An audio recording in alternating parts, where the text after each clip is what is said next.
우리는 계속해서 수요 예배 구약 성경 출애굽기를 보고 있습니다. 출애굽기의 말씀은 구원 이후의 삶을 어떻게 살 것인가에 대한 답을 우리 가운데 해줍니다. 그래서 전체의 주제가 출애굽기를 알면 인생의 길이 보인다라는 주제로 우리 함께 합니다. 우리 한번 따라해 보겠습니다. 출애굽기를 알면 인생의 길이 보인다.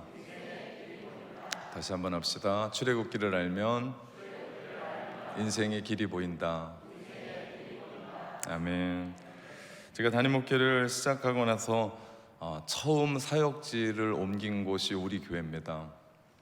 제가 섬겼던 첫 사역지에서 20여 년간 담임 목회를 하고 함께 울고 울었던 젊은 시절을 거기에 다 보냈습니다. 가만히 보니까 30대, 40대를 다 보냈어요. 그리고 거기에 열정을 쏟았고 사역하면서 참 많이 정이 들었고 또 교회가 참 건강하게 잘 자라고 부흥한 교회로 제가 떠나오는 마지막 설교하는 날도 등록하는 교인이 있을 정도로 참 아름다운 교회였습니다. 그러니 제가 사역지를 옮기면서 왜 고민하지 않았겠습니까? 왜 기도하지 않았겠습니까? 그 어느 때보다도 더 많은 기도와 그 어느 때보다도 진지함이 제 안에 있었습니다. 저도 알고 보면 되게 진지한 사람입니다. 네, 여러분이 이렇게 웃는데 되게 진지합니다. 그리고 결국 기도하면서 결정하게 됐습니다. 이 모든 과정을 몇 줄로 이렇게 얘기해서 그렇지 설명하지만 이 모든 과정 안에는 하나님의 인도하심이 있었다라고 말할 수 있습니다. 그분의 인도하심이 없었으면 있을 수도 없었고 할 수도 없었던 일입니다. 전임 목사님이 훌륭하게 목회를 잘 하셔서 믿고 담임 목사를 추천해 달라고 당회에게 위임했고 당회 장로님들이 위임하셨고 또 당회 장로님들이 추천했던 저를 우리 모든 성도들이 받아들였습니다. 이것도 전 대단하다고 생각을 합니다. 이런 일련의 모든 일들도 하나님의 인도하심 속에 있다는 겁니다. 제가 작년 뉴질랜드 총회 대의원으로 와서 한국 총회 때 한 달 오거든요. 저희 뉴질랜드의 공식적인 휴가는 한 달입니다. 한국에 왔더니 일주일 주더라고요. 네. 모교회 목사님을 만나서 인사하게 됐는데 그 목사님이 그때 저한테 한국에 올 생각 없냐라고 저한테 얘기했을 때 제가 웃으면서 목사님 뉴질랜드에도 할 일이 너무 많습니다. 그러면서 웃으며로 넘겼거든요. 그러면서도 제 마음 가운데 혹 그런 날이 오면 우리 3명의 큰 아이들이 대학 가면 움직여 가면 좋겠다라고 하는 이기적인 생각이 제 마음 가운데 있었습니다. 하나님이 그 마음을 어떻게 그렇게 잘 아셨는지 첫애가 대학 가고 둘째가 고3이고 셋째가 고2 때 하나님이 저를 부르셨어요. 청빙 제의가 들어온 거예요. 제가 그 청빙 제의를 받고 새벽에 기도하는데 웃기더라고요. 하나님이 웃긴 게 아니라 제가 웃겼어요. 이기적으로 기도했었던 제 마음 가운데 하나님이 너 뭐하냐 라고 말씀하시는 것 때문에 웃겼고 또 하나는 역시 나의 생각과 하나님의 생각은 다르지라는 것 때문에 웃겼습니다.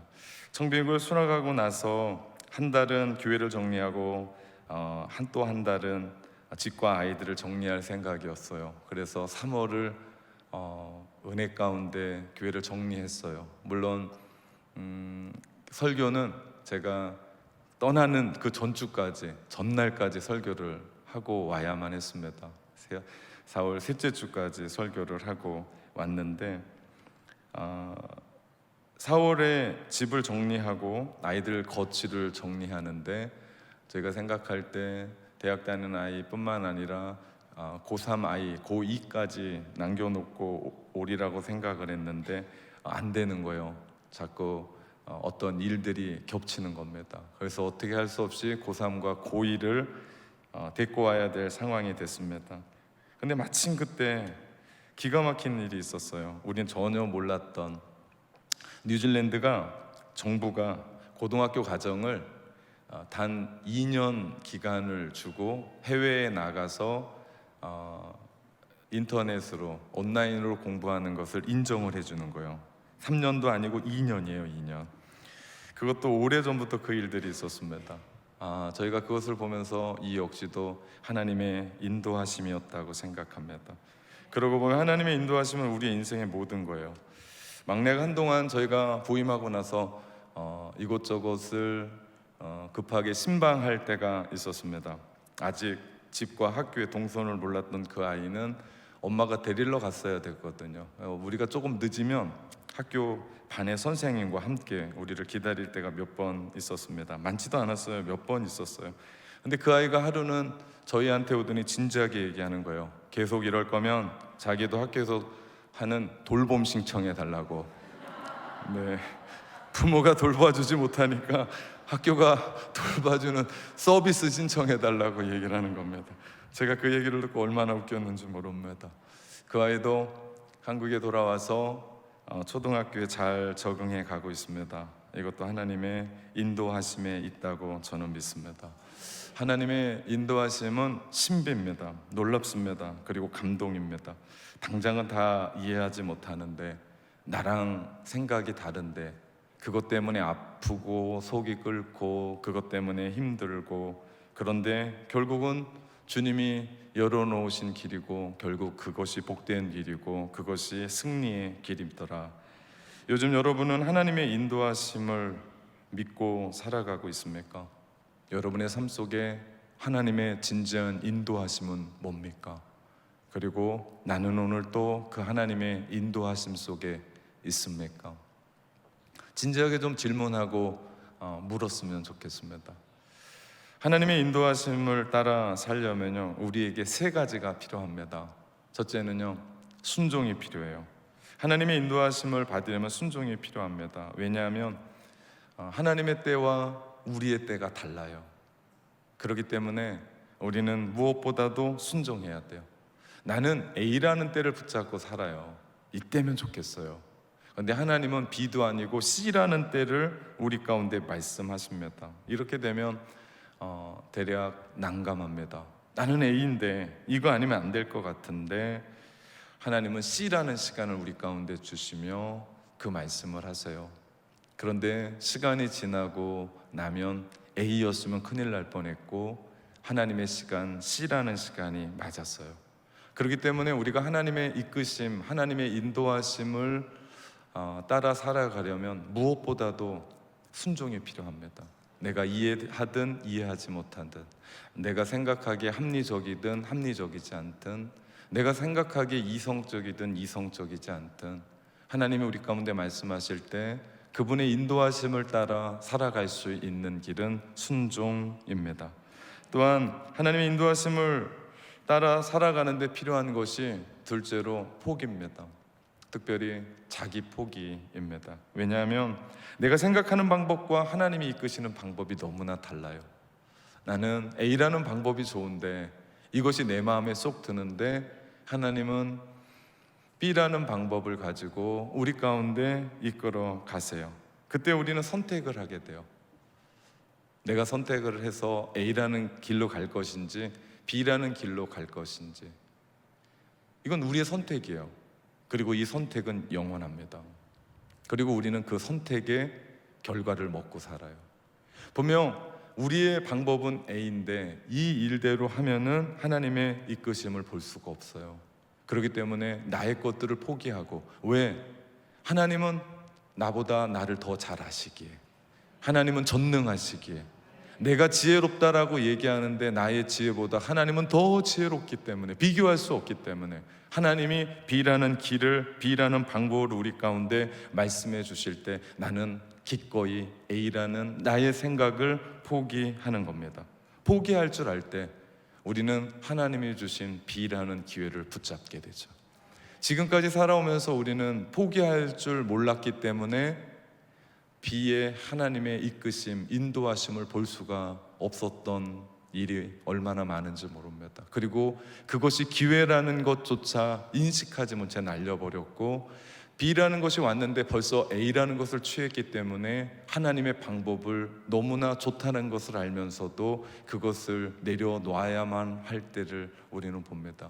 그렇기 때문에 우리가 하나님의 인도하심을 받으며 살아가기 위해서는 자기 포기할 줄을 알아야 됩니다. 마지막으로 하나님의 이끄심을 우리가 보고 살아가기 위해서는 우리는 낙심치 않는 거예요. 하나님은 그분의 뜻에 맞게 바로 그때 일해요. 정확하십니다. 근데 우리는 그것이 더 빨리 왔으면 하는 생각이 있어요. 더 빨리 왔으면 하는 생각인데 안 오는 거예요. 내 뜻대로 안 되는 거예요. 내 생각대로 안 되는 거예요. 그러다 보면 우리는 낙심하게 돼요. 포기하게 돼요. 그렇기 때문에 하나님의 이끄심, 하나님의 인도하심을 따라 살기 위해서는 낙심 금지입니다. 낙심하지 않기. 언젠가 내 인생 가운데 하나님이 이끌어 가시는 날이 있지. 그것을 보면서 우리 낙심하지 않는 거예요. 포기하지 않는 거예요. 그럴 때 하나님께서 정확하게 하나님의 뜻대로 우리의 인생을, 나보다 더 잘 아시는 하나님께서 우리의 인생을 형통한 길, 평탄한 길, 승리의 길로 이끌어 가시는 줄 믿습니다. 그래서 낙심하지 않는 거예요. 내 방법과 내 뜻과 다르더라도, 내 때와 맞지 않더라도 하나님이 오르시지, 하나님이 맞지, 하나님이 나를 가장 좋은 곳으로 인도하시지, 끝까지 신뢰하며 나가는 것, 이것이 믿음이고 그렇게 살아가는 삶이 신앙인의 모습인 줄 믿습니다. 오늘 본문은 모세가 하나님의 부르심에 순종하여 하나님의 인도하심을 따라 나가는 장면입니다.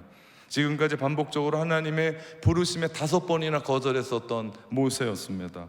모세가 그렇게 거부했었던 것은 하나님의 인도의 방법과 타이밍과 때를 확신할 수 없었기 때문이요. 왜냐하면 왜 지금이냐는 거예요.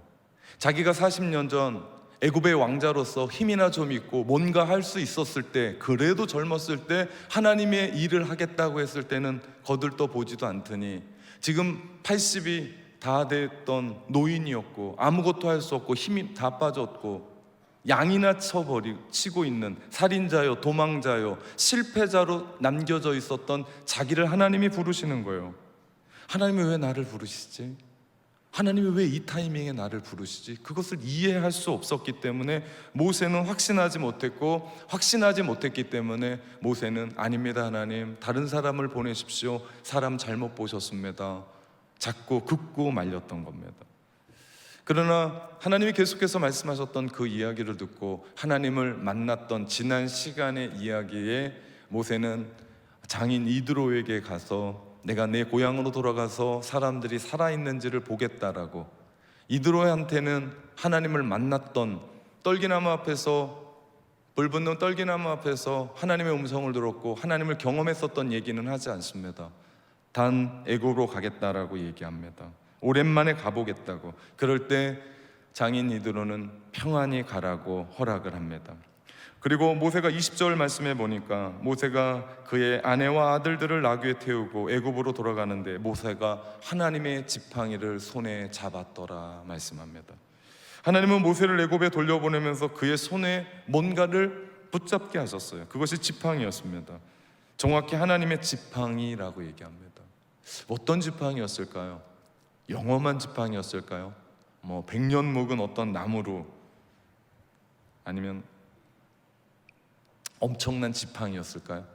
이게 보기만 해도 막 와 할 수 있는 그런 지팡이였을까요? 아니었습니다. 그의 지팡이는 40년 동안 미디안 광야에서 양을 치던 손때 묻은 모세의 지팡이였습니다. 그 지팡이를 하나님은 오늘 뭐라고 부르십니까? 하나님의 지팡이라고 말씀합니다. 전 이게 놀랍습니다. 왜냐하면 그 지팡이는 아무런 지팡이도 아니었거든요. 그냥 손때 묻은 양이나 치던 지팡이였거든요. 그런데 뭐라고 하십니까? 하나님께서 그 지팡이를 하나님의 지팡이라고 얘기하니까 그 지팡이가 하나님의 지팡이가 되더라. 그 지팡이는 우리가 지난번에 보았던 17절 말씀에 너는 이 지팡이를 손에 잡고 이곳으로 이적을 행할 거다 말씀합니다. 하나님의 능력의 지팡이, 하나님의 힘의 지팡이, 이게 놀라운 거예요. 아무것도 아닌 마른 막대기 같은 그 지팡이로 말미암아 하나님께서 하나님의 지팡이라고 칭하시니까 그 지팡이가 이적의 지팡이가 되더라. 여러분 그거 아십니까? 저와 여러분은 아무것도 아닙니다. 마른 막대기와 같은 사람들이에요. 아무것도 할 수 없는 사람들입니다. 그런데 하나님께서 우리를 향해서 하나님의 지팡이라고 부르실 때 우리는 주님을 위해서 놀라운 일들을 할 수 있는 존재가 된다고요. 이게 놀라운 겁니다. 우리가 모든 게 다 있어서 하나님을 위해 일했다면 그건 누가 한 거예요? 내가 한 거예요. 근데 나는 아무것도 할 수가 없습니다. 부족합니다. 힘도 없습니다. 마른 막대기 같은 사람입니다. 근데 하나님께서 능력 주셔서 저 같은 사람을 사용하시더라. 하나님이 능력 주셔서 우리 교회를 사용하시더라. 여러분을 사용하시더라. 자녀들을 사용하시더라. 자녀들 가정을 사용하시더라. 이게 놀라운 거죠. 그렇기 때문에 신앙생활 속에서 우리를 이끌어 가신 하나님께서 칭하시니 그렇게 되더라. 하나님이 하나님의 지팡이라고 말씀하시니까 그때부터 손때 묻은 하나님의 지팡이가 능력의 지팡이, 모세의 지팡이가 이적의 지팡이가 되는 것을 봅니다. 우리가요, 수요일에 이렇게 나와서 하나님의 말씀을 듣는 건요, 하나님이 우리 가운데 뭐라고 말씀하시냐는 거예요. 우리 세상을 살아가면서 참 어려운 이야기들 많이 듣고 살잖아요. 기죽고 위축되고 소망 없는 얘기들 많이 듣고 살잖아요. 근데 이 자리에서 하나님을 찬양하고 하나님의 말씀을 듣고 기도하면서 하늘로부터 우리 가운데 부어주시는 은혜가 있는데, 이는 내 사랑하는 자요 내 기뻐하는 자라. 여러분, 하늘이 열려서 여러분 가운데 말씀하실 때, 오늘 하나님의 말씀이 여러분 마음 가운데 응하여 이 말씀이 여러분을 아멘으로 받아들일 때, 세상에서 우리 가운데 줬던 실패의 이야기는 떠나가고, 우리 가운데 위축됐던 얘기는 떠나가고, 두려움은 떠나가고, 하나님의 소망의 이야기가 우리 가운데 깃들게 되는 줄 믿습니다. 이게 희망이죠. 그래서 우리가 모여서 예배하는 거예요. 그러니 일주일에 한 번 예배 드리는 사람, 매일매일 새벽을 깨우면서 하나님의 음성을 듣는 사람과 그 신앙이 어떻겠냐고요. 차원이 다릅니다. 왜? 매일매일마다 우리가 그 음성을 두고 주님 앞에 나아갈 때 하나님의 소망의 이야기가 우리 가운데 깃드는 거 아닙니까? 오늘 여러분에게 하나님이 말씀하십니다. 마른 막대기 같은데 아무것도 할 수 없는데 너는 하나님의 지팡이라. 내가 너에게 능력을 주어 사용하리라. 이것이 우리의 힘인 줄 믿습니다. 다른 세상 어떤 이야기가 아니고, 세상은 열심히 일해야죠. 세상은 열심히 뭔가 해야 그나마 조금 얻고 삽니다. 근데 하나님은요, 하나님을 기뻐하시는 자에게 부어주시며 우리 가운데 말씀해 주시고, 그것을 믿음으로 응하는 사람에게 그 사람의 것이 되는 줄 믿습니다. 지난주에 비전센터 건립을 해서 비전센터 선포식이 있었어요. 얼마나 감동이었는지 모릅니다. 깃발을 흔들며 찬양하고 함께 움직여가면서 제 PPT를 띄워달라 했더니 이거 안 띄워주면 금방 지나가는데, 손발이 맞아야 모두 하는데, 얼마나 감동이었는지 몰라요. 그 후에 많은 분들이 응원의 메시지, 또 자기도 동참하겠다고 하는 결단을 보여주셨습니다. 감사한 일이죠. 여러분, 우리가 잘나서 뭔가 하는 게 아니에요. 우리가 하나님 앞에 그렇게 쓰임 받는 건요, 하나님 우리 가운데 능력 주셔서 그렇습니다. 이게 얼마나 귀한지 몰라. 아무한테나 기회를 주는 게 아니에요. 여러분, 이 시간 금방 지나갑니다. 하나님이 우리 가운데 하나님의 때에 맞게 그때 우리 가운데 능력 주셔서 우리를 사용하실 때, 우리 믿음의 사람들의 대답은 두 가지라고요. 예스. 그러면서 하나님 앞에 나갈 때 이 비전센터는요, 하나님이 지으세요. 전 확신합니다. 우리가 뭔가를 하는 것이 아니라 기적적인 방법으로 하나님이 이루어 가세요. 왜 그런 줄 아십니까? 그 비전 선포식의 주인공은 우리가 아니에요. 우리 교회가 아니에요. 누구십니까? 하나님이십니다. 이렇게 더운 날 에어컨 바람 쐬시는 하나님. 우리 성도들은 참 믿음도 좋아요. 제가 찬양 부르면서 얼마나 더웠는지.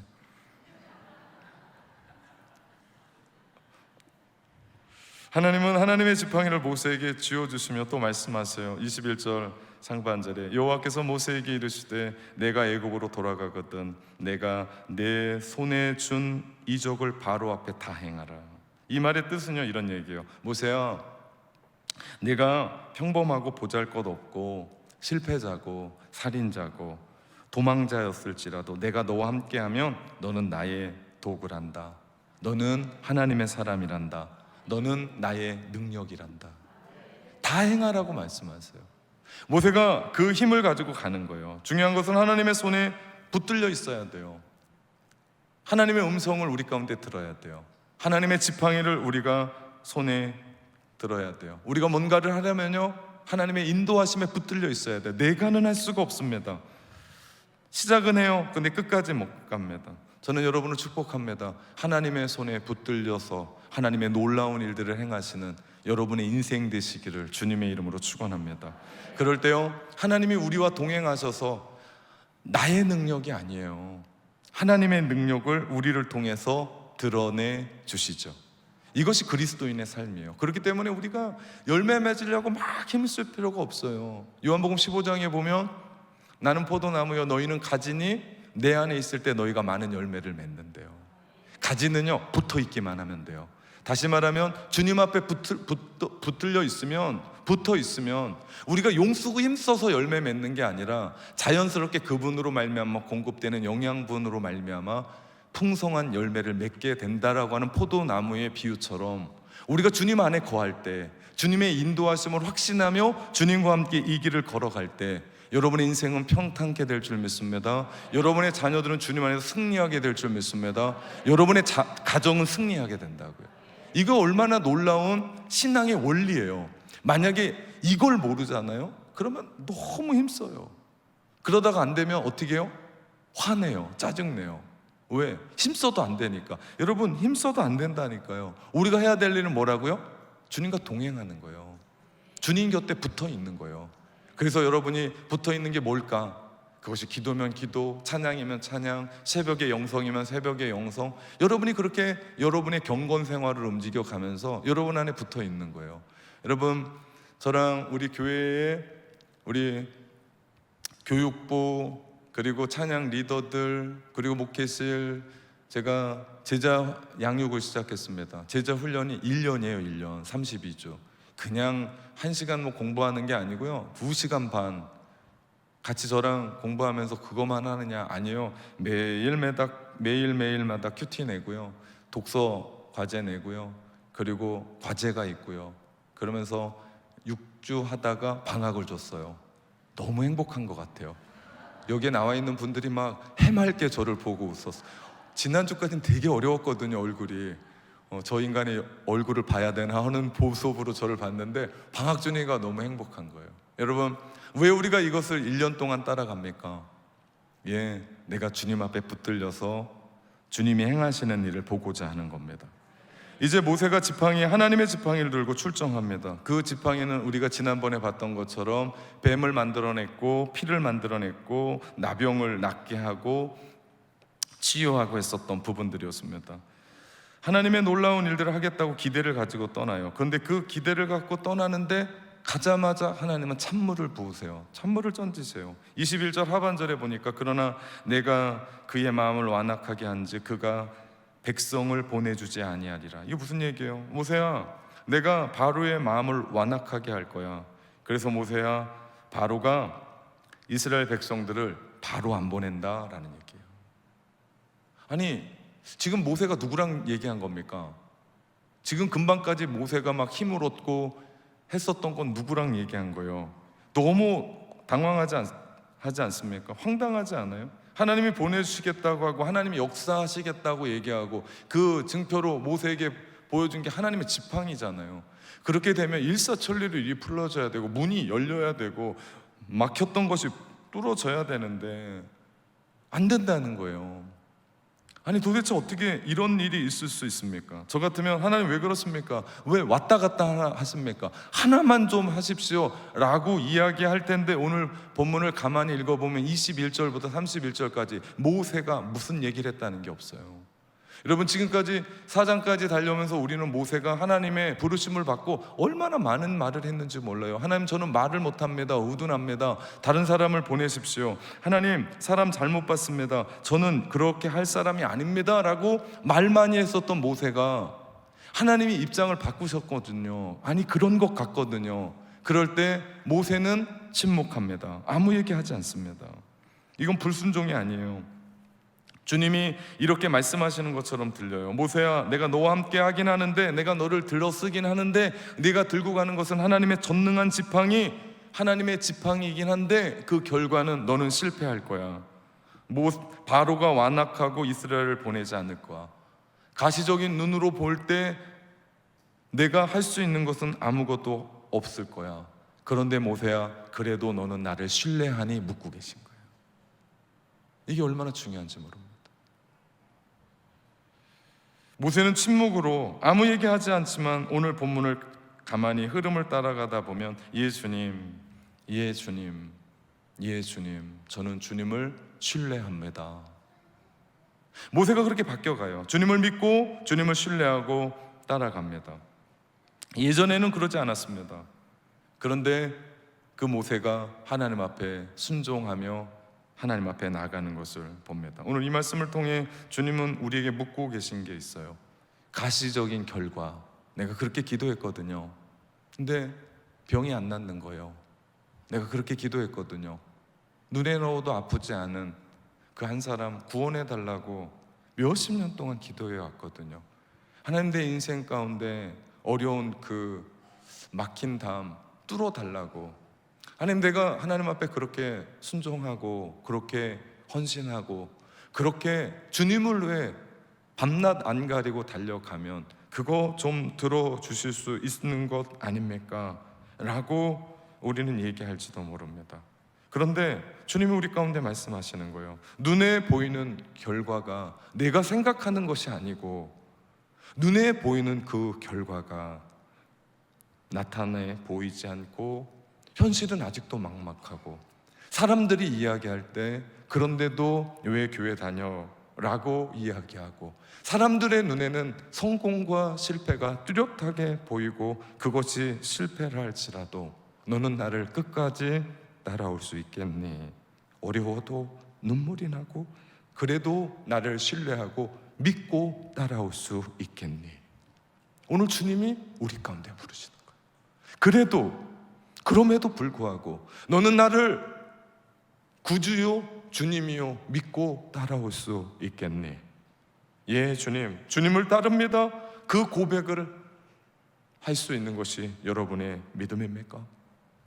어떤 대답을 하나님 앞에 하시겠습니까? 모세는 지금 주님, 그럼에도 불구하고 주님 따라갑니다. 주님 신뢰합니다. 주님이 우리에게 묻고 계신 것이 이겁니다. 누구야? 누구야?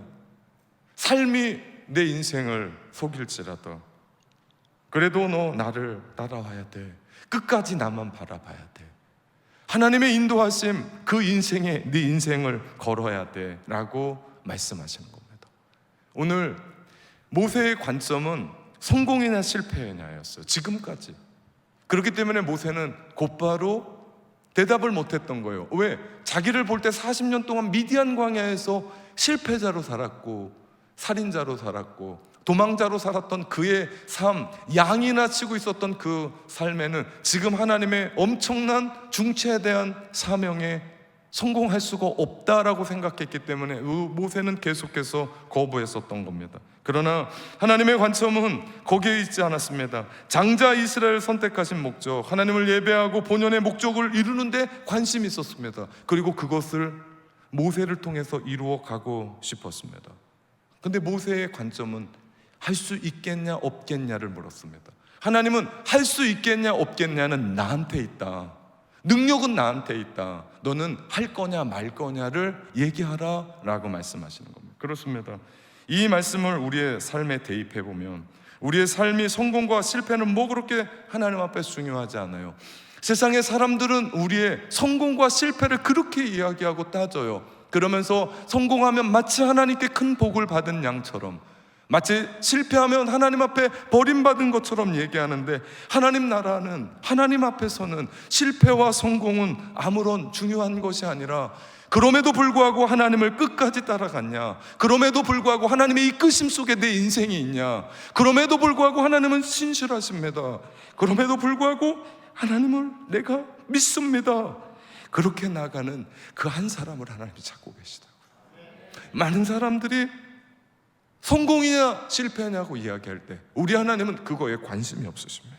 그럼에도 불구하고 너는 나를 믿고 따라오냐? 그럼에도 불구하고 너는 나에게 너의 인생을 걸 수 있느냐라고 물으십니다. 이것이 신앙하는 사람의 특징입니다. 예수님을 믿고 하나님을 믿으며 살아간다는 사람의 모습입니다. 그래서 하나님은 지금 모세에게 내가 가는 길에 실패가 있을 거다, 맘먹은 대로 안 될 거다, 그래도 기대하고 나 따라오라. 오늘 우리에게 말씀하시는 것도 그겁니다. 내가 가는 길에 실패도 있을 거다. 맘먹은 대로 안 될 거다. 네가 기도한 대로 안 될 거다. 그럼에도 불구하고 너 나를 끝까지 믿고 따라오겠니? 너 끝까지 내 자신 포기할 수 있니? 낙심하지 않을 거냐? 끝까지 순종할 거냐? 우리 가운데 묻고 계시는 겁니다. 우리의 대답은 뭡니까? 여러분의 대답은 뭡니까? 우리도 마찬가지로 여러분의 삶이 자꾸만 실패합니까? 그런 내가 싫어서 발버둥 치는데도, 주님을 그렇게 부르는데도 안 됩니까? 아프고 고난이 있고 이제는 믿었던 몸마저 예전 같지 않습니까? 걱정하지 마십시오. 오늘 주님이 말씀하시는 것이 이겁니다. 하나님의 인도하심을 믿고 살아갈 때 무슨 일이 너의 인생에 닥치고 만나도 걱정하지 마라. 끝까지 좌절하지 말고 주님만 바라보라. 나만 따라오라. 오늘 우리 주님께서 우리 가운데 주시는 메시지입니다. 저는 오늘 말씀 안에 여러분을 축복하고 싶습니다. 여러분의 인생을 하나님께 거십시오. 그러면 하나님께서 여러분의 인생을 끝까지 책임져 주실 줄 믿습니다. 성공이냐 실패냐는 두 번째입니다. 아니, 상관이 없을지도 모릅니다. 하나님께 붙들려 있는 인생이 승리하는 인생이고, 하나님께 인도함을 받아 따라가는 인생이 하나님 안에서 성공인 줄 믿습니다. 이제 모세가 심기일전에서 마음을 다잡고 애굽으로 가려는데 이번에는 예상치 못할 사건이 일어납니다. 모세를 죽이려 하시는 거예요. 구약의 학자들이 이 대목을 난해한 구절이라고 표시합니다. 정말 어렵다라는 얘기입니다. 왜 이런 일을 하실까? 모세를 죽이려 했다면 이상한 얘기예요. 모세를 얼마나 설득했는데, 한두 번도 아니고 지금 5번까지, 한 번 더 나와요. 6번 하나님이 설득하세요. 근데 갑자기 하나님께서 모세를 죽이려고 달려드신 겁니다. 진짜 이상한 장면입니다. 구약의 학자들은 죽이려 했다라는 의미를 다르게 해석합니다. 시도했다, 애쓰려 했다라는 의미로. 무슨 얘기입니까? 모세를 죽이려는 것이 아니라 모세에게 경고했다는 거예요. 돌이키라고. 무슨 얘기입니까? 할례에 대한 이야기를 갑자기 꺼내십니다. 모세가 잊고 살아가는 할례가 얼마나 중요한지, 그리고 그 할례의 의미를 깨닫게 하기 위해서 모세에게 경고하신 겁니다. 할례는 구원해 주시겠다는 약속입니다. 피 흘림으로 구원하겠다. 이는 6월절 사건이에요. 이스라엘 민족 모두가 구원하겠다. 여기서 할례의 피 흘림은 모세와 모세의 가족이고, 6월절에 이스라엘에 흘리는 피는 이스라엘 민족이고, 예수 그리스도가 흘리는 피는 인류 전체를 구원하기 위한 얘기죠. 다시 말하면 이 이야기의 할례는, 피 흘림은 예수 그리스도의 십자가의 사건의 예고편입니다. 개인의 할례를 통해서 가족이 구원받습니다. 6월절에 할례를 통해서 민족이 구원받아요. 예수 그리스도로 말미암아 인류가 구원받는 이야기를 모세에게 해주고 계시고 알려주시기를 원합니다. 생각해보면 우리의 신앙생활에도요, 우리의 삶에도 십자가가 있어요. 고난이 있고 삶의 어려움이 있습니다. 이 역시도요, 우리를 죽이려 하심이 아니라 다름 아닌 우리 가운데 하나님이 경고하시는 겁니다. 돌아오라고. 그래서 우리 가운데 흔적을 남겨주신 겁니다. 고난의 흔적, 그것을 바울은 스티그마 예수라고 얘기합니다. 왜 그렇게까지 하십니까? 잊지 말라는 겁니다. 고난 잊지 말고 그 고난의 흔적을 통해서 내가 너를 구원할 것이라는 그 사실을 기억하라고 말씀하는 거죠. 결국 그 고난의 흔적을 가진 우리가 하나님과의 관계를 돈독하게 하며 신앙의 깊이 가운데 들어가게 하죠. 예수님의 그 흔적을 가진 우리는 하나님을 더 신뢰합니다. 그렇기 때문에 기도하는 분들을 보면 기뻐서 기도하러 나온 분들은 많지 않아요. 너무나 감사해서 기도하러 나온 분들은 난 사람입니다. 다 보면 모두가 다 우리 인생에 짊어지고 있는 그 십자가 때문에 주님 앞에 나오고, 그 고난 때문에 주님 앞에 엎드리고 하나님 앞에 부르짖을 때 우리는 하나님의 구원을 확신하고 그 자리에서 나를 구원하시는 예수 그리스도를 만나게 되는 것을 봅니다. 그러면 그 고난은 우리를 죽이려 하심이 아니라 우리로 하여금 돌이키라고 말씀하시죠. 거기서 그치지 않습니다. 구약의 할례는 아브라함에게 주셨었던 뭡니까? 하나님의 백성, 하나님의 자녀라는 정체성을 얘기해요. 모세가 애굽으로 도망쳐 오면서 모든 걸 다 털려버렸습니다. 그러다 보니까 신앙의 정체성도 잃어버렸어요. 결혼을 했어요. 자식을 낳거든요. 그럼에도 불구하고 이들에게 할례를 행해야 된다는 생각조차도 잃어버릴 정도로 자기가 누군지를 다 잃어버렸습니다. 그러니 불붙는 떨기나무 앞에서 하나님이 모세야 모세야 부르셨을 때 모세가 그것을 거부하고 5번 거부하고 6번 거부하는 이유가 거기에 있습니다. 내가 나를 누군지 모르는데 그것에 대해서 어떻게 이해합니까? 자녀에게도 그것을 이해하지 못했고, 이드로가 제사장이긴 했지만 사실은 출애굽기를 읽어보면 그 제사장은 하나님의 제사장은 아니었습니다. 이방 땅 어떤 신의 제사장이었을 겁니다. 그래서 서론에 모세가 애굽으로 돌아간다고 이야기했을 때 하나님 만난 사건을 얘기하지 않습니다. 그러다 보니까 그 이드로의 딸이었었던 십보라, 모세의 아내였었던 그에게도 모세는 신앙에 대한, 여호와 신앙에 대한 이야기를 제대로 심어주지 못했던 것 같습니다. 그런데 이런 상태로 모세가 애굽으로 돌아가 이스라엘 백성들에게 주님의 하나님의 말씀을 전하고 바로 앞에 서서 하나님의 말씀을 전할 때 내가 누구인지를 모르면 흔들리거든요. 내가 하나님 앞에 부름받고 내가 하나님의 백성이고 그 정체성이 흔들리면 모세는 그 사명을 감당하지 못하기 때문에 하나님께서는 모세에게 그가 누군지를 이야기하는 거예요. 그래서 갑자기 그의 아내 십보라를 통해서 피난편이라고 고백하게 합니다. 무슨 뜻입니까? 모세와 십보라가 할례를 통해 피의 의식을 통해 맺어진 고백입니다. 다시 말하면 하나님의 자녀입니다. 그 고백과 그 의식을 가지고 내가 누구인지를 가지고 모세는 애굽으로 돌아갑니다. 다시 말하면 나는 하나님의 거룩한 백성이 되었습니다. 예수 그리스도의 십자가의 의미가 그거 아닙니까? 주님이 우리를 위해서 십자가에서 모든 것 다 쏟으시고 죽으셨던 것처럼 내가 예수 그리스도를 믿을 때, 그리고 내 죄를 회개할 때 주님의 그 피가 우리를 덮으며 나 같은 죄인이 주 앞에 옳다함 얻는, 여러분 우리가 어떻게 하나님 앞에서 의인이 되고 하나님 앞에 담대하게 나와서 예배할 수 있습니까? 우린 죄인입니다. 그러나 그 십자가의 피가 우리를 덮어서 하나님은 우리를 의인으로 받아주시고 하나님의 아들이라 칭하시고 우리 하나님의 자녀라고 칭하시고 그 백성이라고 칭하셔서 구원받은 백성으로 우리가 이렇게 하나님 앞에 나가게 되는 줄 믿습니다. 그러면 우리는 세상 앞에서 흔들리지 않습니다. 그러면 우리는 마귀 앞에서 흔들리지 않습니다. 세상의 조그만 유혹 앞에서 흔들리지 않습니다. 왜? 내가 누구인 줄 알았고 나를 구원하셨던 그 예수 그리스도의 십자가 생각하면 내가 어떻게 살아가야 될지가 우리 가슴 속에 보이기 때문에 하나님은 모세에게 그것을 원하셨습니다. 하나님은 모세를 통해서 내가 누구인지를 정확하게 깨닫고 애굽으로 돌아가서 사명을 감당케 하시기를 원했던 겁니다. 여러분, 하나님이 여러분을 부르시거든요. 가정으로 부르셨고 교회로 부르셨고 직장으로 부르셨고 사업장으로 부르셨고 누군가는 학교로 부르셨고, 그러면서 여러분을 통해서 있는 그 자리에서 최선을 다하며 하나님의 사명자로 살아가기를 원하시거든요. 근데 왜 우리가 자꾸 미끄러지고 왜 거기서 그 사명을 다 감당하지 못합니까? 이유는 한 가지입니다. 그것은 내가 누구인지를 모르기 때문입니다.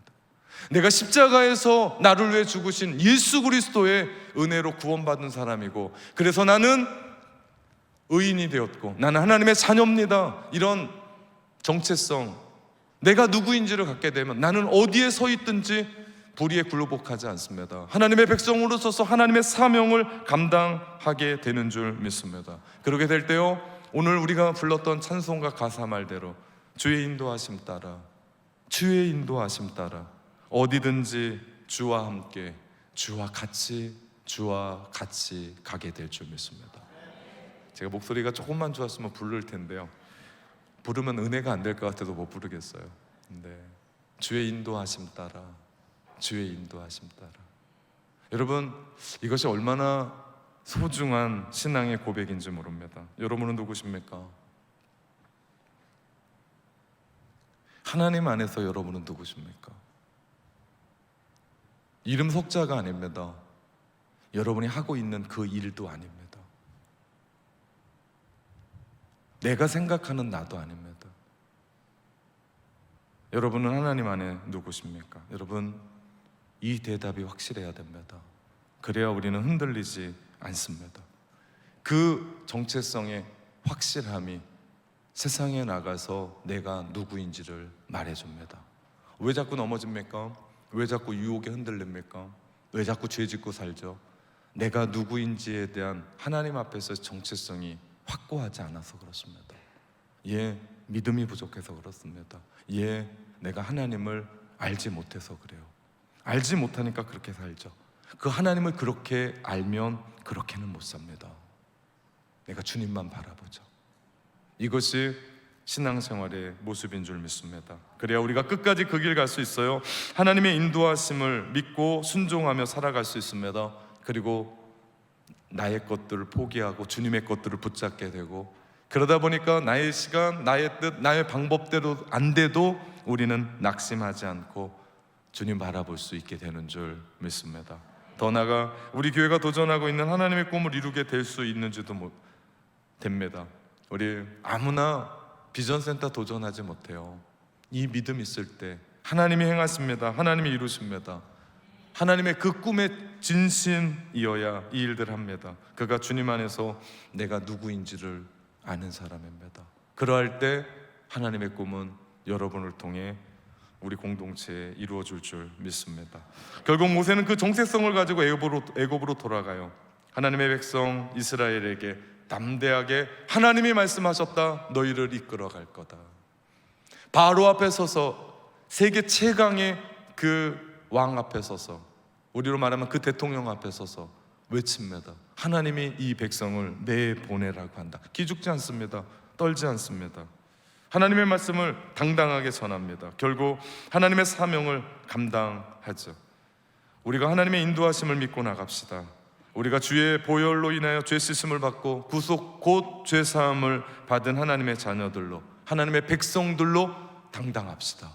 이것만큼 우리가 당당한 게 없어요. 제가 목사여서 당당한 게 아니라 나는 나의 죄를 위해서 십자가에 죽으신 예수 그리스도를 믿기에 그분의 공로로 인하여 하나님의 자녀가 되었습니다. 의인이 되었습니다. 하나님의 백성이 되었습니다. 이것이 당당한 거지, 내가 낙원교회 목사입니다 해서 당당하지 않습니다. 그것이 뭐라고 당당합니까? 나는 하나님의 자녀입니다. 하나님이 기대하십니다. 이 이야기가 우리의 정체성이고 우리의 모습입니다. 하나님의 모세를 기대한 것처럼 하나님은 오늘 여러분을 기대하십니다. 하나님이 이스라엘 민족을 왜 출애굽시켰을까요? 목적이 뭡니까? 너무 고통스러워서 해방시켰을까요? 왜 하나님이 그때 애굽에서 종살이 했었던 그 430년이 지난 후 왜 하나님이 그때 왜 그들을 애굽에서 탈출시켰습니까? 근본적인 이야기는 아브람과 맺었던 언약에 있고요, 또 하나는 오늘 말씀해 보니까 23절, 내가 네게 이르기를 내 아들을 보내어 나를 섬기게 하라. 이유가 한 가지입니다. 그건요, 예배하기 위해서. 여러분, 출애굽기의 목적은 예배입니다. 다시 말하면 제가 설교 서두에 말씀드렸던 것처럼 구약의 출애굽기는 구원 이후의 삶을 얘기한다고 그랬어요. 애굽은 세상입니다. 우리가 세상으로 살다가 세상에 있다가 하나님이 우리를 구원해 주셨거든요. 그러면 우리가 다시금 세상으로 돌아가는 것이 아니라 우리가 세상에서 구원받은 자로서 해야 될 일이 있는데, 그 목적이 뭐라고요? 하나님을 예배하는 삶. 그 이상도 그 이하도 아니라고요. 이게 얼마나 중요한지 몰라요. 나를 왜 죄의 구렁텅이에서 우리를 이끌어내셨는가? 왜 나를 그 소용돌이 속에서 끌어내셨는가? 불쌍해서 그렇습니까? 그것도 어느 정도 있을 겁니다. 고난이 너무나 심해서 그랬을까요? 너무나 안타까워서 그랬을까? 그럴 수도 있습니다. 근데 하나님의 목적은 한 가지였다고요. 이 백성이 나를 섬기리라. 여러분을 세상에서 구원해 주신 목적은 한 가지입니다. 우리가 이렇게 하나님 앞에 나와서 예배를 드립니다. 이 예배의 목적은 하나님이 우리를 구원해 주신 제1의 목적이라고요. 이 백성이 나를 예배케 하리라. 나를 섬기게 할 거다. 이스라엘은 나의 장자다. 그들이 나를 예배하게 할 거다. 여러분, 잊지 마십시오. 출애굽의 목적은 예배였습니다. 다시 말하면 출애굽은 구원 이후의 삶을 우리 가운데 얘기합니다. 우리가 구원 이후에 우리가 뭐 해야 되나? 예배입니다. 이 예배뿐만 아니에요. 여러분의 삶으로 돌아가서 하나님 앞에 올려드리는, 하나님께 드리는 삶의 예배, 일상의 예배, 여러분의 말 한마디 한마디가 오늘 하나님 앞에 올려드리는 예배와 기도가 돼야 되고, 여러분의 행동 하나하나가 하나님 앞에 올려드리는 성만찬이 돼야 되고, 여러분의 모습 하나하나가 오늘 우리의 찬양 가운데 하나님 앞에 올려드리는 찬양이 되어야 될 줄 믿습니다. 그것이 예배예요. 주일날 한 번 드려서 예배 드리는, 예배 드렸다 이게 아니고, 하나님이 우리를 부르셨던 가장 큰 목적은 삶의 예배자로 우리의 삶을 하나님께 드리는 줄 믿습니다. 애굽의 노예 생활하는 것과 광야에서 광야 생활하는 먹을 게 없고 물이 없는 삶 중에 뭐가 더 어려웠을까요? 여러분의 표정은 설교는 하지 뭘 질문이나 하냐 이런 표정인데요. 질문입니다. 뭐가 더 어려웠을까요? 광야에서 애굽에서 먹을 것 많았어요. 고기 까마니에서 질르면 가장 좋은 고기 먹고 살았었던, 그런데 노예였어요. 근데 이제 자유의 몸으로 사는데 광야예요. 물 한 폭이 물 한 방울, 풀 한 폭이 없는 거친 광야에서 살아가야 되는데, 여러분 뭐가 더 어려웠을까요? 어떤 게 더 어려웠을까요? 사실은 둘 다 어렵습니다. 얼마나 힘듭니까? 그런데 하나님의 목적은요, 고난에서 빼내는 게 아니에요.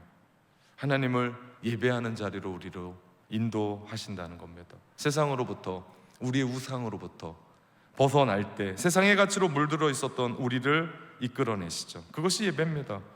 저는 여러분에게 묻고 싶은 게 있습니다. 하나님을 섬기고 있는 여러분, 애굽의 가치에서 빠져나오셨습니까? 하나님을 제1이라고 이야기하는 여러분, 정말 애굽의 세상의 가치에서 여러분 구원받으셨습니까? 그래서 하나님만을 예배하는 자로 섭니까? 비록 우리가 광야에 있을지 모릅니다. 우리는 적과 꿀이오는 가나안 땅에 있을지도 모릅니다. 하나님은 우리에게 예배자로 서라고 말씀하십니다. 이 땅에 구원받은 사람으로 우리가 이 땅 떠나면 천국에서 하루 종일 하나님을 어떤 형태로든 예배하며 산다라고 성경은 말씀합니다. 여러분의 삶이 어떤 상황에 있을지라도 여러분을 부르신 하나님의 목적, 예배자로 사십시오. 나를 부르신 그곳에서 예배자로 살아가시기를 주님의 이름으로 축원합니다. 아멘. 우리 기도의 자리로 들어갑시다. 우리 같이 찬양하고요, 오늘 말씀을 붙잡고 우리 함께 기도했으면 좋겠습니다.